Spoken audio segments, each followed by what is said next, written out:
You're listening to the Corbett Report. CorbettReport.com. Welcome back, ladies and gentlemen. Welcome back to the Corbett Report podcast. I'm your host, as always, James Corbett of CorbettReport.com, coming to you from the sunny climes of Western Japan here in March of 2020 with episode 373 of the Corbett Report podcast, Medical Martial Law 2020. Now, if you follow the feeds at CorbettReport.com, you will know that last week I re-released a section of an old podcast, specifically episode 86 of the Corbett Report podcast on medical martial law, which was released in 2009 in the height of the swine flu pandemic pandemonium that was sweeping the globe at that time. And just last week, Corbett Report video editor Brock West revivified a section of that podcast in video format for release as a video to bring people up to speed on what I was talking about 11 years ago in regards to the laying of the infrastructure and legislative framework for the implementation of medical martial law in any declared public health emergency. And there are many different pieces, different cookie crumbs along that trail leading towards that medical martial law conclusion. And so I will exhort you, if you've not yet done so, to go back and not just watch that video section of the podcast, but listen to the entire podcast, which lays it out in a great degree of detail. And I will be taking that information for granted, that you are familiar with the steps that have already been put in place that I was outlining in episode 86. For example, the Model State Emergency Health Powers Act, which was drafted in the wake of the 2001 anthrax bioterror false flag event, which was subsequently adopted by over 40 states and allows for quarantines and mandated vaccinations in the event of any declared public health emergency.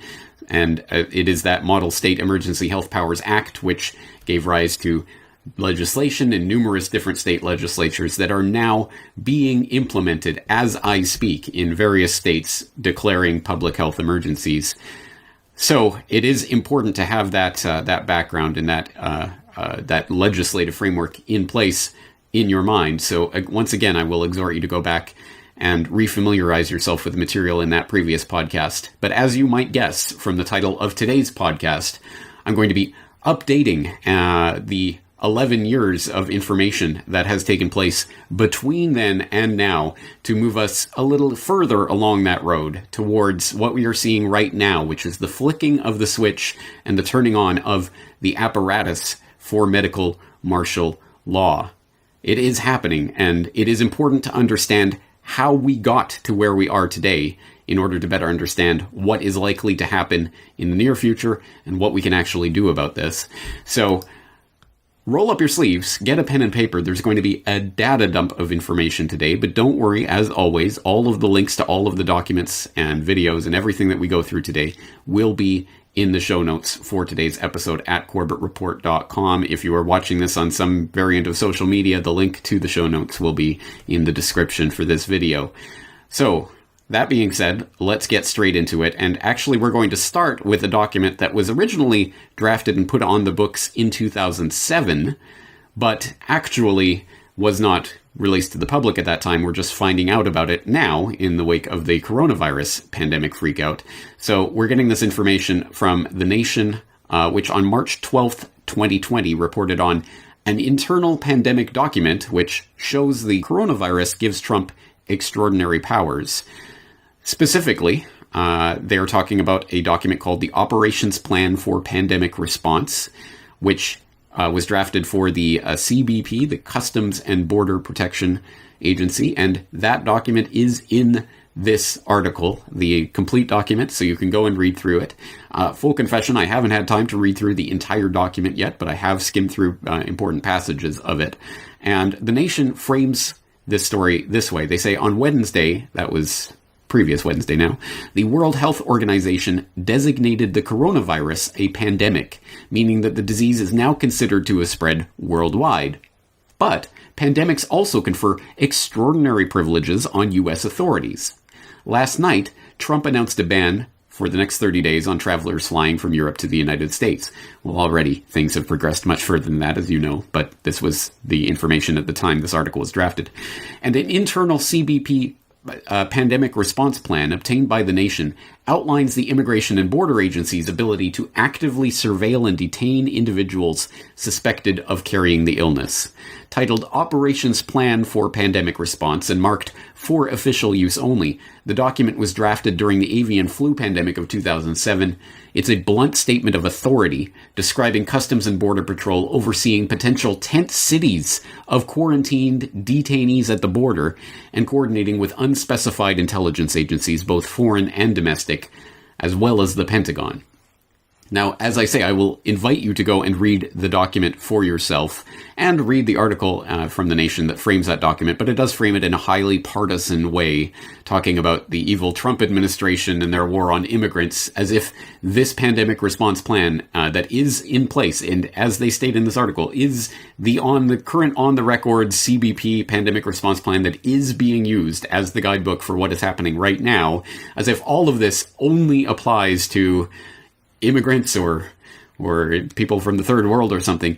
This applies to everyone, including, of course, even American citizens attempting to return to the United States, and does make them subject to the whims of CBP officials, such that coming into contact or exposure with this virus or exhibiting any symptoms of what could be COVID-19 is enough for the CBP to flex its muscle and authority granted through this document to put people in quarantine in tent cities. And if there actually is, or in any future case was, some sort of actually infectious bioweapon or whatever that's spreading through the population, a great way to make sure someone catches it is to lock them in a tent city with a lot of other people who presumably do have it. But that being said, the document is just another glimpse into the types of powers that are on the books and have been laid out for years in the event of what we're seeing today. And it is important to keep this in mind. Again, this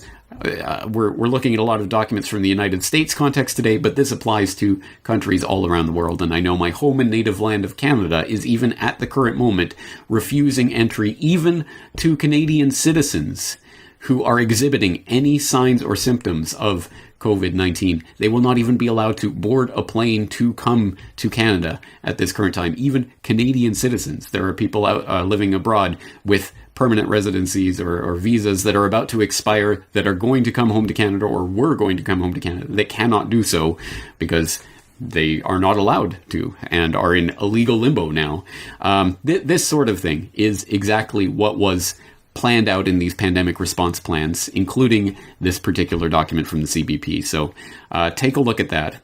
But let's move ahead in the timeline from 2007 to 2010, where we encounter lockstep. And lockstep comes from a series of scenarios that were laid out by the Rockefeller Foundation in conjunction with the Global Business Network, and that were described in a document called Scenarios for the Future of Technology and International Development. And this document starts by noting that the Rockefeller Foundation believes that in order to understand the many ways in which technology will impact international development in the future, we must first broaden and deepen our individual and collective understanding of the range of possibilities. This report and the project upon which it is based is one attempt to do that. In it, we share the outputs and insights from a year-long project undertaken by the Rockefeller Foundation and Global Business Network, designed to explore the role of technology in international development through scenario planning, a methodology in which GBN is a longtime leader. It goes on to describe more about why it's choosing these various scenarios and why it's focusing on technology. But long story short, there are a number of different scenarios that they envision of what could happen in a more technologically dependent world in the future and what must happen as a result of that. And one of these scenarios that they were planning, again, on the records in 2010, was called Lockstep. And let me know if this sounds familiar to you. The document starts by noting that Lockstep is a scenario which involves a world of tighter top-down government control and more authoritarian leadership, with limited innovation and growing citizen pushback. And it starts by the scenario by noting, in 2012, the pandemic that the world had been anticipating for years finally hit. Unlike 2009's H1N1 swine flu, this new influenza strain, originating from wild geese, was extremely virulent and deadly. Even the most pandemic-prepared nations were quickly overwhelmed when the virus streaked around the world, infecting nearly 20% of the global population and killing 8 million in just 7 months, the majority of them healthy young adults. The pandemic also had a deadly effect on economies. International mobility of both people and goods screeched to a halt, debilitating industries like tourism and breaking global supply chains. Sounds familiar. Even locally, normally bustling shops and office buildings sat empty for months, devoid of both employees and customers. The pandemic blanketed the planet, though disproportionate numbers died in Africa, Southeast Asia, and Central America, where the virus spread like wildfire in the absence of official containment protocols. But even in developed countries, containment was a challenge. The United States' initial policy of strongly discouraging citizens from flying proved deadly in its leniency, accelerating the spread of the virus not just within the US, but across borders. However, a few countries did fare better. China in particular. The Chinese government's quick imposition and enforcement of mandatory quarantine for all citizens, as well as its instant and near hermetic sealing off of all borders, saved millions of lives, stopping the spread of the virus far earlier than in other countries, and enabling a swift post-pandemic recovery. China's government was not the only one that took extreme measures to protect its citizens from risk and exposure. During the pandemic, national leaders around the world flexed their authority and imposed airtight rules and restrictions, from the mandatory wearing of face masks to body temperature checks at the entries to communal spaces like train stations and supermarkets. Even after the pandemic faded, this more authoritarian control and oversight of citizens and their activities stuck, and even intensified. In order to protect themselves from the spread of increasingly global problems, from pandemics and transnational terrorism to environmental crises and rising poverty, leaders around the world took a firmer grip on power. You can continue reading through this scenario and the way it played out in the scenario planner's fevered imagination, but later on, it notes in a sidebar, for example, the role of philanthropy in lockstep, talking about those wonderful philanthropic organizations, like, one would presume, the Bill and Melinda Gates Foundation, which I'm not sure was in operation in 2010. At any rate, probably wasn't as big as big an influence in pandemic response back in 2010. But anyway, that type of organization, which, as you know from previous Corbett Report episodes, is always just a virtuous a bounty of plenty descended from the heavens by these virtuous philanthropists out of complete lack of self-interest, right? No, of course not. But it does go on to talk about how philanthropic organizations will face hard choices in the world of lockstep, and given the strong role of governments, they will require heightened diplomacy skills, and they'll basically have to more closely work with national official development assistance strategies to meet government objectives. But specifically in the part where they talk about technology in lockstep, they talk about some of the things that were implemented in this scenario in order to crack down on the pandemic, including scanners using advanced functional magnetic resonance imaging technology becoming the norm at airports and other public areas to detect abnormal behavior that may indicate antisocial intent, i.e., brain reading, scanning cameras and other technologies to basically read your mind and see if you're a secret terrorist. In the aftermath of pandemic scares, smarter packaging for food and beverages is applied by big companies and producers in business-to-business environment. Oh, yay. New diagnostics are developed to detect communicable diseases.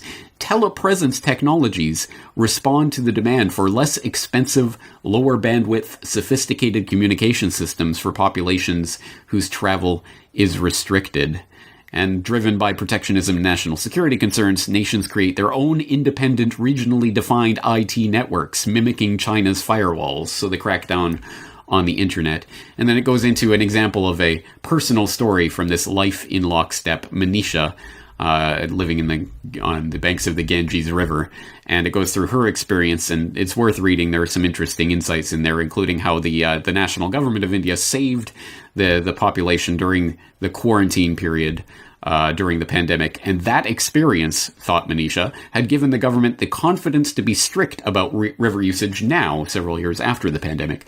How else could they get millions of Indian citizens to completely shift their cultural practices in relationship to a holy site? Well, good question. How else would you do that other than a very traumatic situation as envisioned by the Rockefeller Foundation and Global Business Network in 2010? The Lockstep document, an important piece of this puzzle. I will put, of course, the link in the show notes, so please go and read through that for yourself. Let's move ahead in the timeline to 2013. This being pointed out recently by Dr. Rudolf Hansel in an article titled The Coronavirus and the New World Order, War is in the Air, in which Dr. Hansel writes, on the 11th of March 2020, the New Rheinische Zeitung drew attention in the article Two Corona Mosaic Stones to a publication by the German government in January 2013, the Information from the German Government Report on Risk Analysis in Civil Protection 2012. That was released on the 3rd of January 2013. In it, frightening similarities with what is currently happening can be seen, in particular by explicitly mentioning the SARS coronavirus, CoV. The scenario presented, in which the spread, course, duration, mortality, etc. are described, goes as far as to make a drastic restriction of fundamental rights necessary. The scenario states, in this respect, the competent authorities, first of all, the public health authorities, and primarily the public health officers, must take measures to prevent communicable diseases. The IFSG, the relevant legislation, allows, among other things, restrictions of basic rights, such as the right to the inviolability of the home. Within the framework of necessary protective measures, the fundamental right of personal freedom and the freedom of assembly can also be restricted. In addition to these measures, to be ordered directly by the public health officer, the Federal Ministry of Health can order by statutory order that threatened sections of the population have to take part in protective vaccinations or other measures of specific prophylaxis, whereby the right to physical integrity can be restricted. I would suggest to go back and read and reread that passage several times until it sinks in. But yes, in 2013, the German government was already drafting scenarios that envisioned mandatory vaccinations or specific prophylaxis in the event of a spreading communicable disease. And, restrictions on the right of personal freedom and freedom of assembly, which is particularly convenient in a period where, as I've had cause to note in recent times, this is a period in which a lot of protest is happening all around the globe, all at the same time, and the globalists are on the run, right? What could they possibly do to avoid the big people's uprising that's coming? Oh, that's right, a nationally, globally declared public health emergency that will restrict freedom of assembly and freedom of travel, freedom to gather in groups of more than 10 people in country after country. Bye-bye yellow vests. I guess it was fun while it lasted, huh? Bye-bye Hong Kong and everywhere else. I mean, everywhere else that has any sort of protest movement. Well, not anymore. No one is going to be out assembling in protest of this. And if they do, well, medical martial law is already in place. That was laid out in a document in 2013 by the German government. Fast forward in the timeline to 2015, that is when the Bill and Melinda Gates Foundation enters the picture in a big way, because that is specifically when Bill Gates set his sights on the pandemic panic. And we get this from basically a public relations campaign that he started engaging in that time frame, including a Vox.com video where Ezra Klein interviews Bill Gates about what he is most afraid of, and spoiler alert, he's most afraid of a globally spreading pandemic like the 1918 Spanish flu. And at the time, he was also writing an op-ed in the New England Journal of Medicine about the Ebola scare of 2014. Remember that? The big Ebola scare? You're gonna die of Ebola? newsflash, I don't think many Americans did die of Ebola, but it was the big pandemic scare of 2014, which I covered extensively at the time. I'll put links back to my work on that topic at the time. But in the wake of that, in April of 2015, Bill Gates wrote an op-ed, essentially, in the New England Journal of Medicine called The Next Epidemic, Lessons from Ebola, which was part of this pandemic, panic, freak-out public relations campaign that he was on at the time. And that article includes a very telling paragraph. It's instructive to compare our preparations for epidemics with our preparations for another sort of global threat: war. The North Atlantic Treaty Organization, NATO, has a mobile unit that it is ready to deploy quickly. Although the system is not perfect, NATO countries participate in joint exercises in which they work out logistics, such as how fuel and food will be provided, what language they will speak, and what radio frequencies will be used. Few, if any, such measures are in place for response to an epidemic. The world does not fund any organization to manage the broad set of coordinated activities required in an epidemic. The last serious simulation of an epidemic in the United States, the Dark Winter Exercise, took place in 2001, and few countries have met their commitments under the international health regulations which were adopted by the United Nations after the 2002-2003 outbreak of the Severe Acute Respiratory Syndrome, SARS, and were intended to improve the world's ability to prevent and contain outbreaks. So many important nuggets just in that paragraph alone, one of which is the Dark Winter Exercise, which, as Bill Gates notes, took place in 2001. And if you are unfamiliar with the Dark Winter Exercise, boy, it is time to get up to speed on that. I have talked about it in the past, but like a lot of this work, many, many years in the past, so you may not have seen it. But that was a simulation of an anthrax bioterror scare in the United States, shortly before 9/11 and the anthrax attacks of October 2001, almost as if they were live simulating something that they were about to do. Almost. What an amazing coincidence. Extremely interesting, and you should take a look at that exercise and the fact that it contained faux news reports that were dressed up to look like real news reports about how the anthrax was spreading and how it was affecting different populations. Again, some of the very people responding to the October 2001 anthrax crisis sitting there at the tabletop exercise in 2001.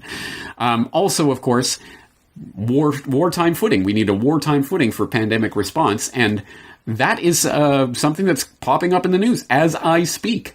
Emergency war powers that have not been invoked since the Korean War, for example, in the case of the United States, are being invoked right now because we are at war once again, this time with a hidden enemy. Where have we heard that type of rhetoric before?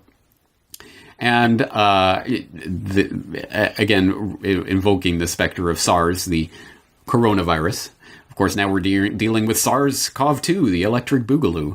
So a lot of things go back to this. It's an important article for people to read through to understand the Bill and Melinda Gates Foundation and their angle on this, the philanthropic organizations who are going to help to coordinate the international global response that will be necessary. This is, of course, what it always comes back to, because some people are saying this is the end of globalization as we've known it. This is going to upend everything. On the contrary, this is a fail-forward event in which the very globalist purveyors of the globalist ideology are going to push even further and even harder. We're going to need a global pandemic response agency that's going to be funded by all countries and is going to be able to subsume the national sovereignty of any given country as a result of what's happening right now. And that was, again, laid out by Bill Gates 5 years ago. Let's move forward to 2017, where the very parting shots of the Obama administration were an interesting piece of legislation that, again, seems highly relevant to what's taking place today. We'll get this from NPR, National Petroleum Radio, as James Evan Pilato likes to call it, which had an article in February 2017. CDC seeks controversial new quarantine powers to stop outbreaks. Federal health officials may be about to get greatly enhanced powers to quarantine people as part of an ongoing effort to stop outbreaks of dangerous, contagious diseases.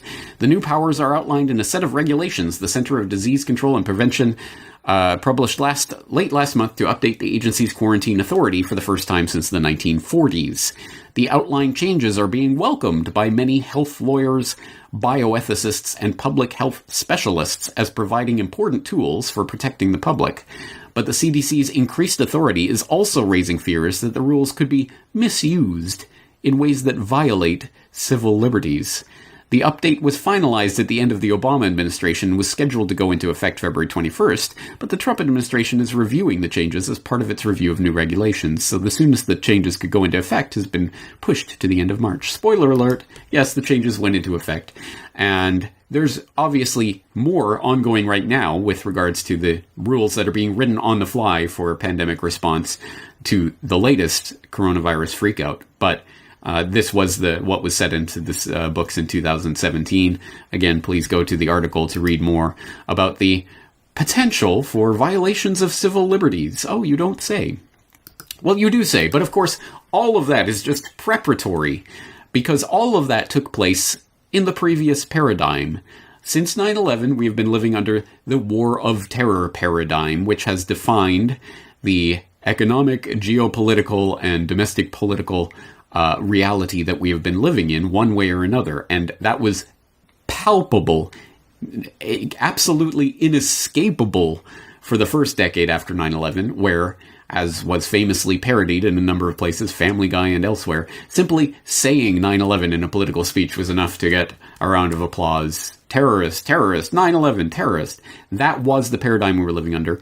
Obviously, that has frayed in recent years. It doesn't quite have the same magical power to spellbind the public as it did just a few years ago. And that paradigm is now being replaced. We are now in a new paradigm. And that paradigm did not start in March of 2020 with this current implementation of the coronavirus freakout. No, it started before the coronavirus itself started transmitting amongst the human population, at least officially, to the extent that we actually know anything about the real origins of what's happening right now. No. This started back in October of 2019, specifically October 18th, 2019. And that new paradigm was announced in New York City by the Center for Health Security in Event 201. It began in healthy-looking pigs, months, perhaps years ago. A new coronavirus spread silently within herds. Gradually, farmers started getting sick. Infected people got a respiratory illness with symptoms ranging from mild flu-like signs to severe pneumonia. The sickest required intensive care. Many died. The mission of the Pandemic Emergency Board is to provide recommendations to deal with the major global challenges arising in response to an unfolding pandemic. The board is comprised of highly experienced leaders from business, public health, and civil society. We're at the start of what's looking like it will be a severe pandemic. And there are problems emerging that can only be solved by global business and governments working together.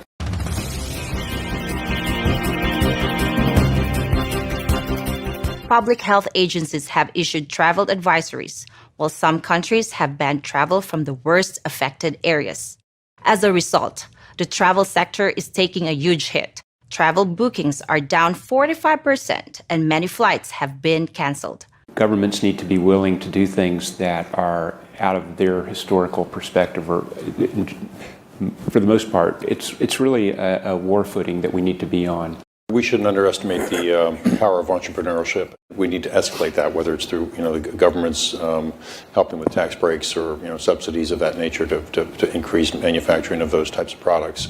It can happen quickly. A Marshall-type plan, don't mean to say that exactly, but a Marshall plan that can go into effect can stimulate change very quickly.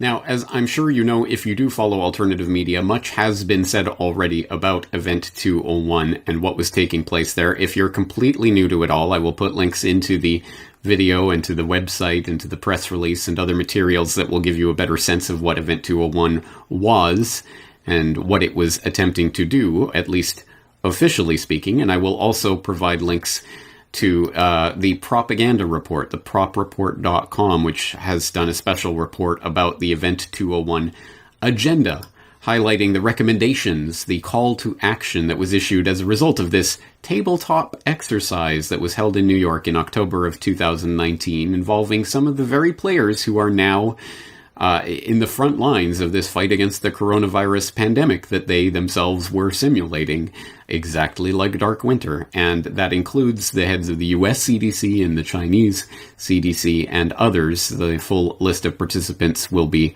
linked in the show notes. But specifically in this call to action, they talk about the various things that the World Economic Forum, the Johns Hopkins Center for Health Security, and Bill and Melinda Gates Foundation jointly propose as a result of their findings playing out this coronavirus pandemic scenario in October. Number one, governments, international organizations, and businesses should plan now for how essential corporate capabilities will be utilized during a large-scale pandemic. 2, industry, national governments, and international organizations should work together to enhance internationally held stockpiles of medical countermeasures to enable rapid and equitable distribution during a severe pandemic. 3, countries, international organizations, and global transportation companies should work together to maintain travel and trade during severe pandemics. Travel and trade are essential to the global economy as well as to national and even local economies, and they should be maintained even in the face of a pandemic. 4, government should provide more resources and support for the development and surge manufacturing of vaccines, therapeutics, and diagnostics that will be needed during a severe pandemic. 5, global business should recognize the economic burden of pandemics and fight for stronger preparedness.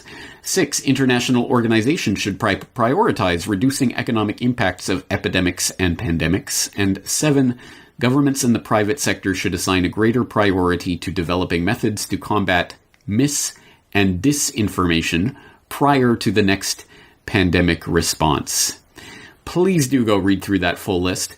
It's such reasonable things that, in light of what has happened since October 2019, it's absolutely amazing that they were able to foresee what was coming. And look, they had this perfectly amazing list of responses already waiting for something like this to come along so that they could shake their paper in the face of these world leaders and say, look, we told you so. Now we have the plan for exactly what you should do about this, including, as point number 7 in that call to action makes very explicit, the crackdown on what is deemed to be mis- and disinformation by the authoritative sources in the fact-checking world, no doubt, about the pandemic outbreak. And what are we seeing right now? As I just went over with James Evan Pilato in New World Next Week, all of the big tech companies are now actively coordinating and collaborating with the U.S. government in order to crack down on coronavirus misinformation,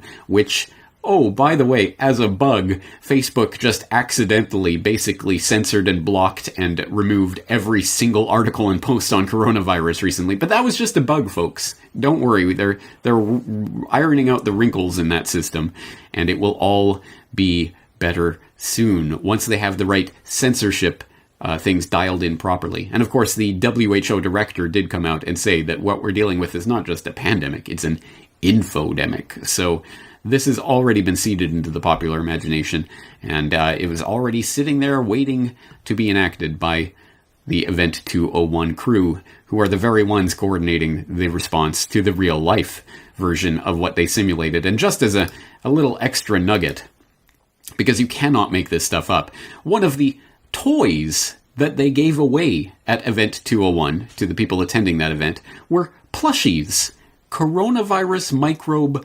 plushies that were given away to all of the participants. Oh, isn't that so cute? They had little coronavirus plushies that they got to take home with them as a little souvenir, a little memento of the dawning of the new age of coronavirus-led microbial terror. But don't worry, the good folks at PolitiFact have come along and deemed it mostly false that Event 201 gave out stuffed souvenir coronavirus toys, because as they go on to note, well, yes, they did actually give out stuffed toys that really are meant to be coronavirus microbes, but context is everything, and they weren't actually predicting the novel coronavirus that they were talking about simulating in that simulation.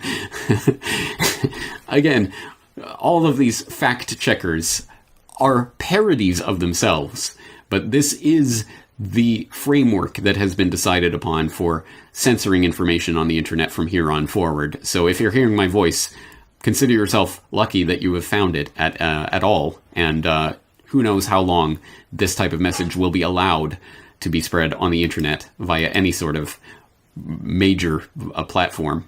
But as I say, Event 201, October 2019 really was the marking of the new era that we have stumbled into one way or another. And that era is now coming to fruition. And there are many different aspects of what's going on right now, and the very many different power grabs that are being taken by authoritarian structures all around the world.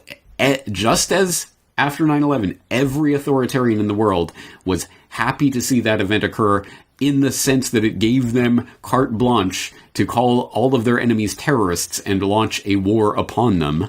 Well, now the authoritarian structures around the world are benefiting from the massive power grab that is taking place right under our nose. And there are many different aspects to this, including the incredible steps that have just taken place just in the past few hours. As I'm recording this podcast, Trump taps emergency powers as virus relief plan proceeds, in which we are learning that a 70-year-old wartime piece of legislation known as the Defense Production Act is being put into place to essentially nationalize certain industries and services at the behest of the government to create medical relief supplies. Well, isn't this great? We can nationalize industry and make sure that it all works and functions in the way that we need in order to save lives, of course. That's what it's always about. Well, we will get more into the economic and other aspects of what's going on in future editions of this podcast, but today we're focusing specifically on the invocation of martial law and martial law type powers on the back of what is happening right now.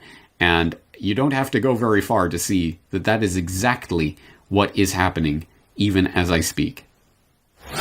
Now, the epicenter of this outbreak, the city of Wuhan, has just handed over the first of 2 temporary hospitals to the Chinese military medical teams.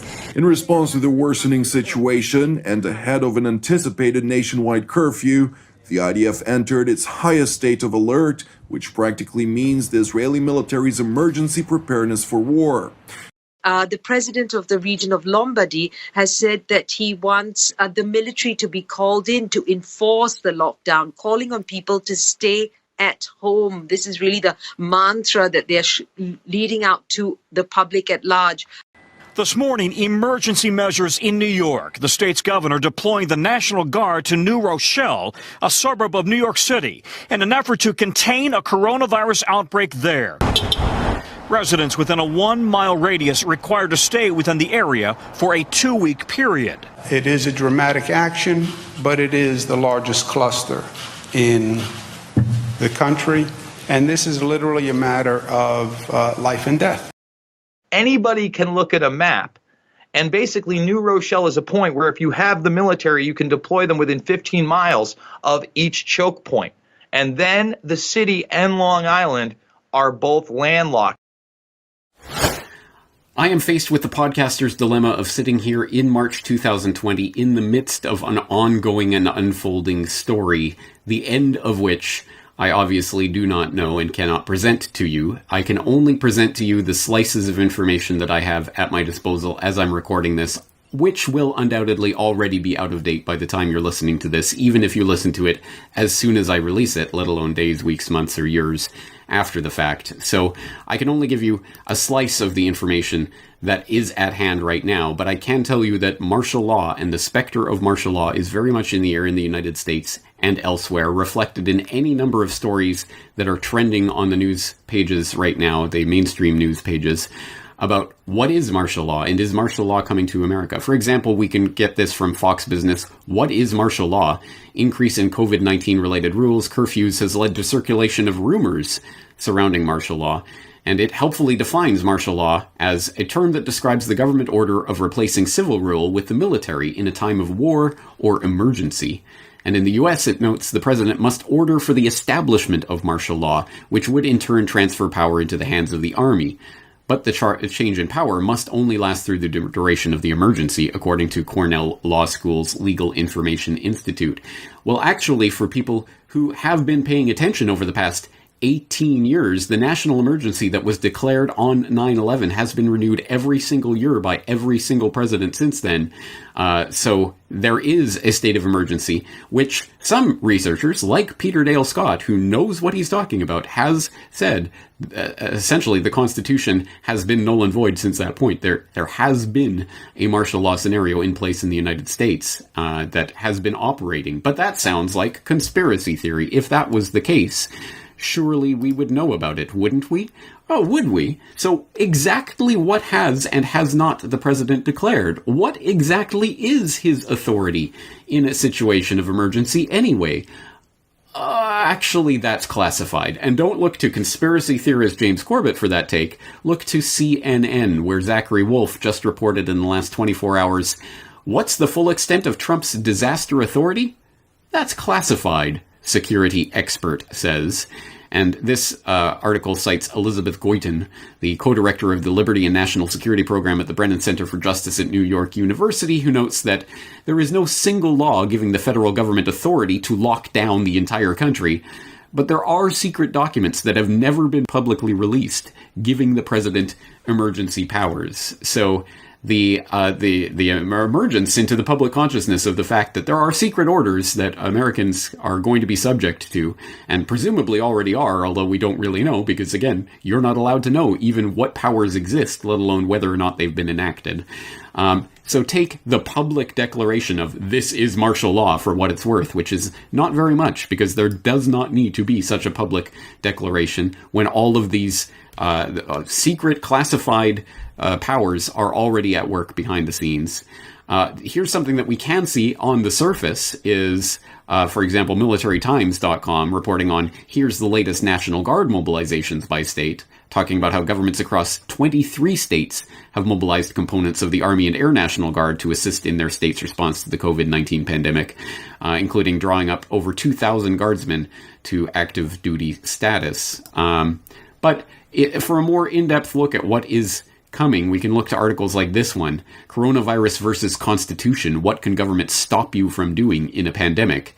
And although this is obviously from the Sacramento Bee, it is not a thoroughgoing exploration of the years of considered legislative framework and pandemic response plans and drills and secret documents that we've been going through today, let alone in episode 86 of this podcast, but it does give you some sense of what's going on right now. It says public closures, a ban on gatherings, quarantine notices, and orders for isolation have become increasingly common as the coronavirus continues to spread across the United States.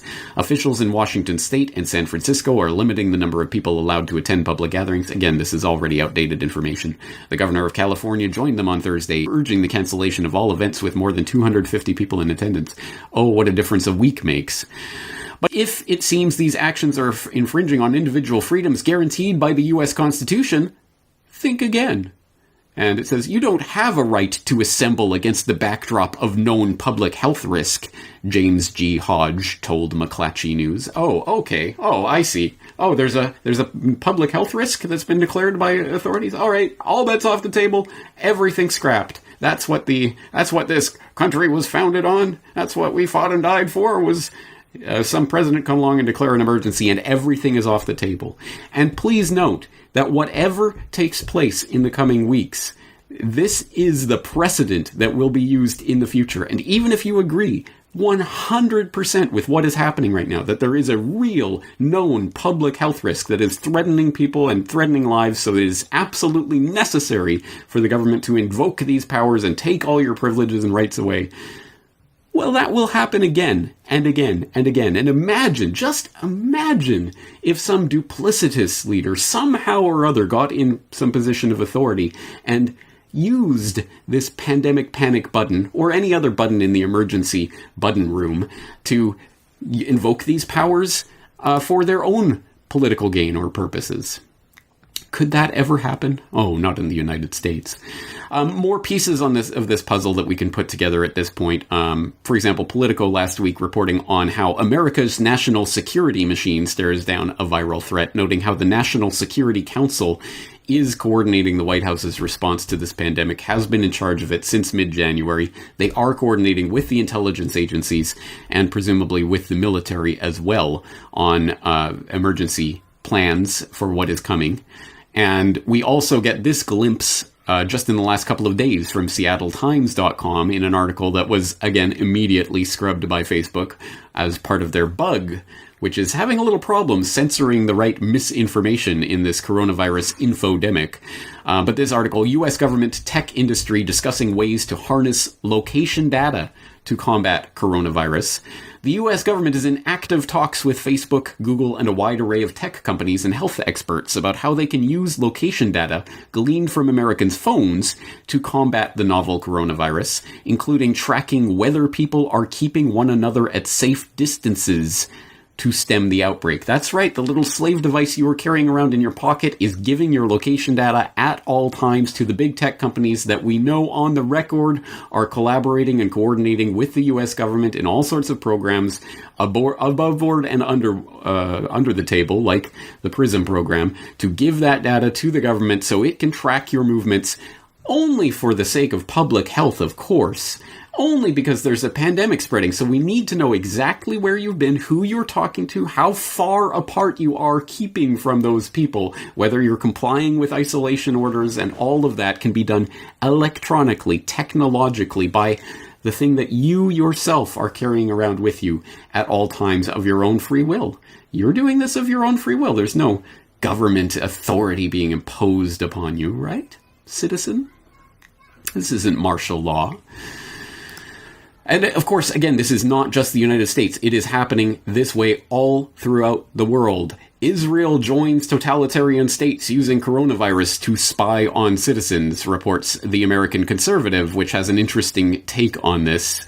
Noting that Israel's internal security service, the Shin Bet, will be allowed to use personal cell phone data and information, such as which cell tower a device pings to retroactively track the movements of carriers of the coronavirus in order to see with whom they interacted in the days and weeks before they were tested, in order to place those people in quarantine. So, again, look at the power that is now being taken completely for granted. Simply having been in the vicinity, or having one of your devices been in the vicinity of a device of someone who has then been declared by a faulty test that we know is not worth the paper that it's written on, to have been a carrier of this virus, you can then be quarantined. And you cannot assemble in groups of more than 10 people, and you cannot... All of these things that would be necessary for any type of resistance to any sort of governmental measure are now systematically being scrapped and stripped from the public, not to widespread approbation, but to cheers from the public. Yay! Let's get those damn quarantine evaders. He was called a terrorist, so he must be a bad guy. He was called a quarantine evader, so he must be a bad guy.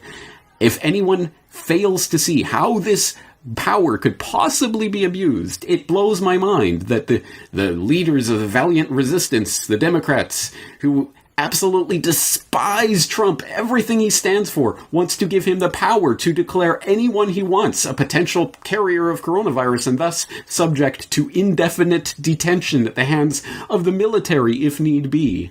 Absolutely crazy, and it's playing out in Israel as well. But of course, the American Conservative frames this as Israel joining Iran and China in focusing on the powerful intelligence gathering tools that the state uses on its own citizens. But it's interesting, this report from Barbara Boland, written shortly before she saw the report from the Seattle Times admitting the U.S. government is doing the exact same thing as well. So it's not just Iran and China and Israel, it's every country in the world that can do so, presumably, is looking into this right now. More pieces along the trail, for example, in Britain. We get from news.sky.com, coronavirus. Thousands of armed forces staff could be put on standby over COVID-19 spread. More than 10,000 British soldiers, sailors, and airmen could be put on standby in the coming weeks as the coronavirus crisis worsens.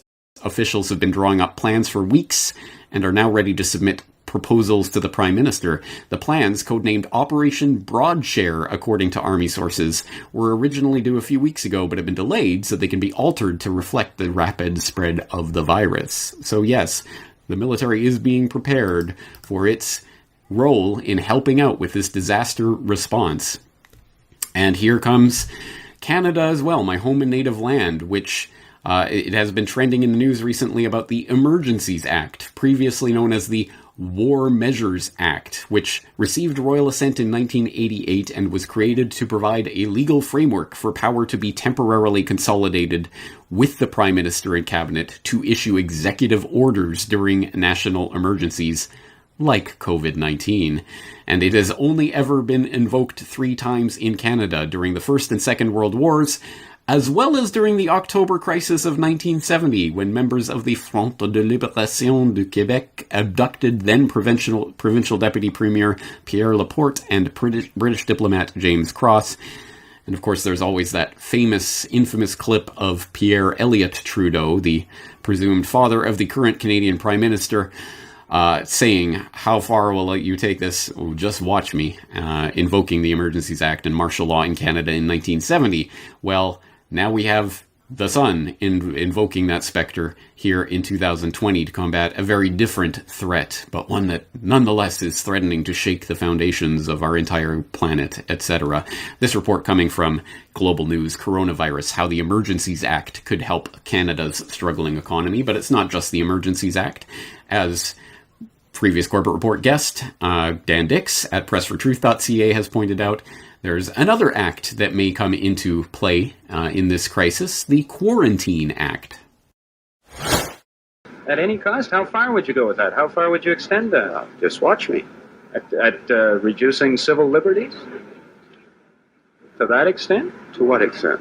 Well, if you extend this and you say, okay, you're going to do anything to protect them, this include wiretapping, reducing other civil liberties in some ways? Yes, I think the society must take every means at its disposal to defend itself against the emergence of a parallel power which defies the elected power in this country. And I think that goes to any distance. So long as there's a power in here which is challenging the elected representative of the people, I think that power must be stopped. And I think it's only, I repeat, weak-kneed, bleeding hearts who are afraid to take these measures. Weak-kneed, bleeding hearts who are afraid to take these measures. That, ladies and gentlemen, is Pierre Elliott Trudeau, the father of Justin Trudeau, who back in the 70s had just enacted the War Measures Act, which is now known as the Emergencies Act. Here it is, folks, and right now, today, it just so happens to be trending on Twitter. We see Emergency Measures Act and Emergencies Act now trending on Twitter because just today, Trudeau announced they may now have new emergency measures under consideration. So this has a lot of people talking about what he potentially means when it comes to enacting this act, which is why it's trending on Twitter. But today I want to bring to your attention another act that I think is of the utmost importance that's largely going under the radar and completely missed by everyone. This is what should be trending here instead of Emergencies Act is this one, ladies and gentlemen, the Quarantine Act, which achieved royal descent back in 2005 following the SARS outbreak. And this is the one that would give the Canadian government the ability to enact all-out martial law and to completely obliterate the rights of Canadian citizens. So in this video, we're going to be taking a close look at just what kind of things the Quarantine Act is going to give the Canadian government the ability to do to you and me under this COVID-19 pandemic.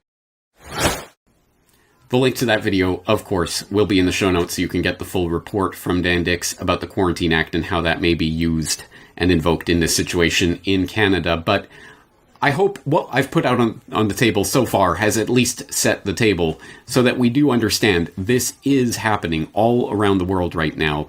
Military responses of various sorts, the type of martial law response is being readied in country after country after country. And it will look different in different countries and it will be implemented differently in different countries, but it is on the table and it is being readied now. And it is important to understand that what is about to happen is essentially a PR campaign for martial law. It is the softening of the public to the idea of martial law because the most likely scenario for the unfolding of this martial law crackdown will not be army officers with guns pointed in your faces shooting people's heads off in plain sight.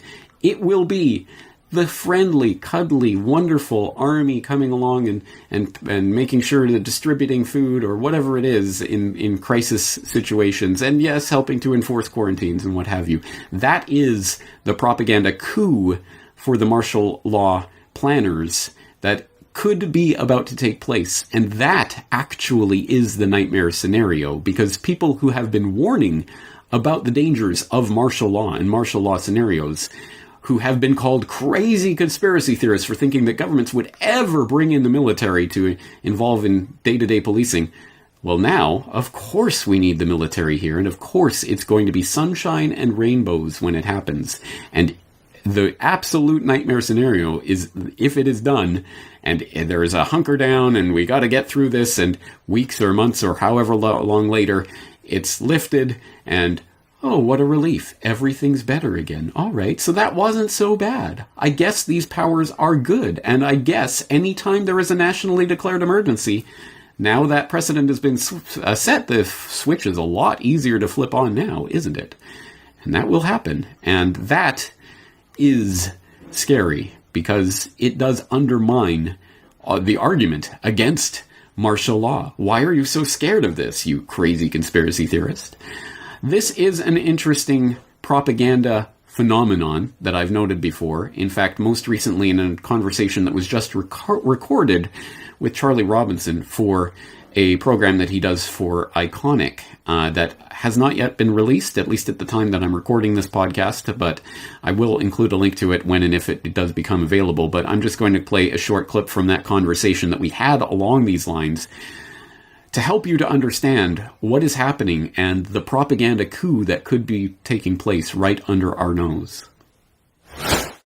Well, we in the alternative media / conspiracy research world have talked about martial law for a long, long time. It's this theory. It's this thing out there. It's, that's what happens in war-torn countries. That's what happened in, in World War II or it's abstract to us.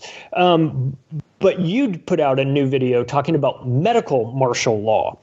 And it struck me that might be the most realistic form of martial law, because in order for overt martial law to take hold, you think of people, troops on the streets with guns telling you have to stay inside your house. But as we know, the best form of censorship is self-censorship. So the best form of martial law is self-martial law, where you quarantine yourself. And it seems that the medical component to this is, if you were an evil genius sitting in your bat cave, trying to think of some way to control the population, you'd say, well, I'd want them to control themselves. They couldn't devise a better way of doing it than a medical pandemic, could they? This is just the blueprint for us demanding our own self-isolation. Is it not? Exactly right. And it's almost like they did engineer this. Oh, well, what a crazy thought that would be, you conspiracy theorist. Put my tinfoil hat on. Yeah, exactly. Well, I have no definitive proof on that one way or another. It seems quite likely to me that assuming this is really spreading and this really is a thing, which even that has question marks over it, but assuming it is, it would seem most likely to me that this is some sort of engineered virus of some sort that may have escaped by accident. It may have been unleashed on purpose. Again, I don't know, and I'm not going to speculate on speculation.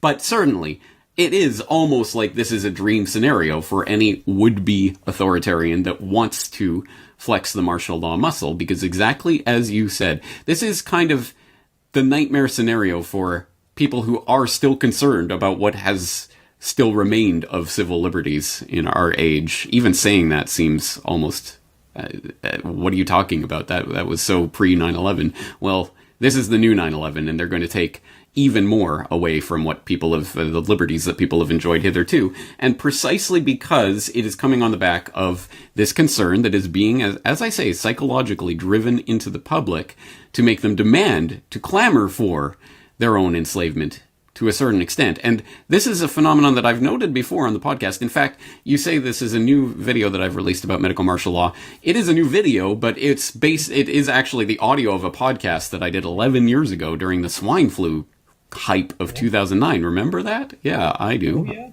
yeah. And I was noting at that time that even then, for several years up to that point, they'd been preparing various legislative proposals and things for instituting medical martial law in the event of some sort of medical scenario, like the Public State Health Emergency Act, whatever the exact name of that is. But the model law that they drafted in the wake of 9/11 during the anthrax scare, that then they started passing in state legislature after state legislature all around the U.S. in order to basically codify and make sure that they had these emergency powers that they're now invoking. These things can take decades. Sometimes it'll be the infrastructure, the legislative framework will be laid decades in advance. And suddenly, once that switch is flipped, once the lever is pulled, suddenly people are like, oh, I didn't know this even existed. Yeah, it's been there for decades, and some people have been warning you about it. In fact, I note with some bemusement that I think the second or third most popular video that I have ever done on my YouTube channel, over 2 million views, I believe, was about martial law. It was about the U.S. Army prepares to invade U.S., which is a video that I did back in 2008, before the 2008 selection cycle played out. And it was talking about the moves that have been made through decades, really. Reagan, Clinton, Bush 1, Bush 2, all of these regimes had implemented various variations on setting the framework for martial law, preparing for martial law, doing martial law exercises, training American troops to go in. And I did that video, and I found it amazing that video really did go viral very early on. I had maybe 1,000 YouTube subscribers at that point, but then I was getting hundreds of thousands of views on this video, precisely because a lot of Democrats and people on the left side thought that I was saying, oh, Bush is going to do martial law to try to lock it down so that he'll continue on in the presidency. No, I was specifically pointing out, no, it was Clinton and Bush and left and right. They both do this because it is authoritarians want this structure in place. And as you say, medical martial law is the most insidious way to do it because it will have popular support. This is a point that I've tried to make before, and I think people were incredulous about. When martial law arrives, most people will be cheering. They will not be jeering. And precisely because we are now being conditioned with the stories of this man was diagnosed and then he went out and went shopping, and so they had to lock him in his home, and everyone's like, yeah, lock that bastard up. We are being trained right now with stories like that you better believe there is an agenda to reporting on things like that, and in that way to get people on board with the idea of medical martial law. And my nightmare scenario that I almost even hate to put out into the world, because I don't like to put these ideas out there, although I know that the would-be social planners already have them in mind, is that what we are looking at, could be the absolute ideal, perfect way to implant the martial law idea in the public's mind. Because imagine this scenario. The viral freakout right now, from what we know, is 100% overblown. Yes, there is sure, if you're an octogenarian with a lung condition, definitely, you want to stay safe and all of that. I'm not trying to downplay that. And some people will get sick, some people will die, but this is not the Black Death. This is not the end of the world, at least from what we've seen so far, unless there's some sort of, second wave to this that's been bioengineered, whatever. I don't know about that. But from what we've seen so far, this is obviously overblown. So imagine this. Imagine we go into martial law lockdown scenario, National Guard out. We have these stories about these brave martial law, National Guard soldiers making sure people stay in their homes, and they deliver the food and whatever, there was this emergency over here, but they took care of it. And then after a few weeks of this, whatever it is, enough obviously to get people conditioned to it, the veil is lifted, martial law is over, we've ridden out the storm, the worst is over. Suddenly the reporting goes from, this is Black Death, you're all gonna die, to, okay, it's still here, but it's now under control and we've got it taken care of. Imagine that scenario plays out. And everyone who now tries to say martial law and, they're coming, the troops will be on the streets, will be looked at as, oh, you silly conspiracy theorists, there was martial law and it was fine. Imagine that scenario playing out, because that will be the ultimate, 100%, the greatest propaganda coup for the authoritarians there ever could be. Yeah, martial law happened and it was okay. It wasn't, we had to hunker down, but we all stuck through it and it was all right. And in the end, they went away and everything's better again. So they have these martial law powers on the books. It's happened before. The precedent is set. It's there forever. Their power that they can take at any time. As soon as they drum up fear into the public, people will dutifully lock themselves in. It's a propaganda coup that could be taking place right now, and I fear to see that, because, again, our ability to get people concerned about the very real loss of fundamental liberties that is taking place right now will be vastly undermined. They'll cut the legs out of all of us conspiracy realists who have been warning about this for years, and will want to warn people about how this power could be abused. Again, it's a horrific situation because it works so well for the propagandists and the authoritarians. The very first step in solving any problem is to admit that there is a problem. And usually you wouldn't think that that's very difficult to do, but it is nonetheless a fact that in any time of great crisis or adversity, a trick that your own brain will pull on you in order to give you a false sense of security is to normalize the situation. There's no crisis, there's no emergency, everything will go back to normal in a few weeks, and we'll continue on with our lives as they were before. Do not normalize what is happening here. This is not normal.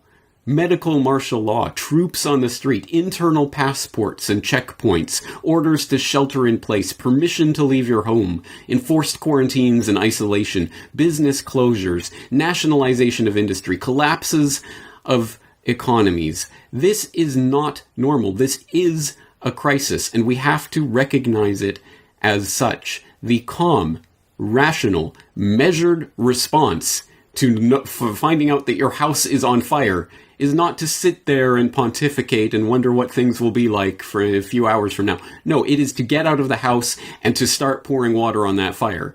You have to do something, but the very, very first step is to realize that there is a problem. So do not normalize, do not give in to the temptation to normalize the absolute craziness that is happening right now. Realize that this is the perfectly logical end result of decades of carefully laid infrastructure for the implementation of a medical martial law situation. And what is happening right now are powers being accrued by authoritarians that will never be relinquished. Once these powers are put in place and the precedent is there, even if the emergency is released and everything goes back to normal a few weeks from now, it will be a new normal in which any authoritarian at any time will be able to press the panic button to cause pandemonium in the public and to reclaim all of these emergency, temporary measures that are being claimed right now. This is a big deal, and we do need to be concerned about it. Now, the very first step, as I say, is to admit that there is a problem. The second step, once you understand that there is a problem, is to inform yourself about that problem, the history of that problem, where it came from, and what you can do about it. And on that note, there are going to be lots of notes in the show notes for you to go through, lots of links to articles and videos and other things that will help to further inform you about this very important time that we're living through. And as always, one of the greatest resources that we have is each other, which is why I wholeheartedly exhort the Corbett Report community to come together. Members, Corbett Report members, please leave your experiences, your thoughts, your observations, your links, your research in the comment section at CorbettReport.com. We need to learn our way forward on this together. But it all starts from admitting that this is a crisis. There is an emergency situation happening right now. And the calm and rational and measured response to an emergency situation that is happening around you is to let others know there is a problem here. Do not normalize this. This is not normal. We are heading into medical martial law. On that note, I'm going to leave it here today, but obviously no single podcast can encapsulate all of the crazy information that is pouring forth through the news feeds on an hourly, if not minutely basis at this point. So, obviously, we will be returning to various aspects of this topic in the weeks to come, including the economic aspects of this agenda that is playing out, the geopolitical aspects, and of course the creation of the technocratic state that I've been warning about for many years now. And I hope you'll be here for that exploration, because this is extremely important information. But we're going to leave it here today. I am James Corbett of CorbettReport.com, looking forward to talking to you in the very near future. The Corbett Report is brought to you by the Corbett Report subscriber, a weekly newsletter featuring James Corbett's international forecaster editorial, recommended reading and viewing, discounts on Corbett Report DVDs, and once a month, a subscriber-only video. Sign up today to start receiving your copy at CorbettReport.com/support.